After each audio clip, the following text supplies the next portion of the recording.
Hello guys! So ito nga pala yung mga kaganapan pag uwi ko ng Pinas. Bago kami umuwi sa magulang ko sa Quezon, eto at dumaan muna kami kila Ate Pia at Kuya Danny na pinsan ng asawa ko. At pagdating namin, eto at hinayinan agad kami ng pagkain ni na Ate Pia. Meron siyang nilutong pininyahang manok, spaghetti at saka custard cake. Salamat po sa masarap na pagkain na inihanda mo Ate Pia. Kain tayo guys! So after ng kumustahan, eto at pabiyahe na din kami ng Quezon para makita naman ang aking mga magulang. At pakalipas ng 4 na oras na biyahe, eto at nakarating na din kami dito sa Quezon.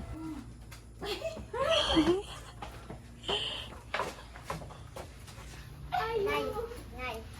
Ay, humingi na ng sabihin niya. Sabihin nga.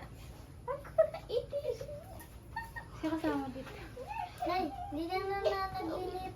Nay, di ka na nanaginip. Tunay ko. Say. Tunay ngang napakasarap ng yakap ng isang magulang. Ang tagal ko ding inintay yung ganitong pagkakataon, yung makasama at mayakap silang muli. Sila nga din pala yung nag-alaga sa 2 kong anak habang nasa malayo kami ng aking asawa. Sa loob ba? Nang pasalubong. Siyempre, hindi ka mawawalan.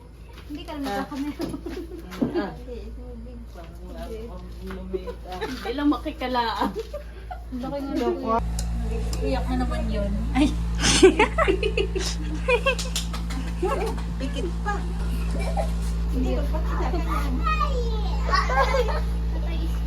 Dito na si Ate Yang, oh.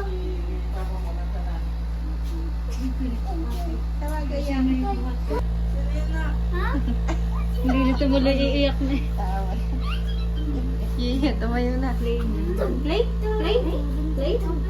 Play? Oh, no.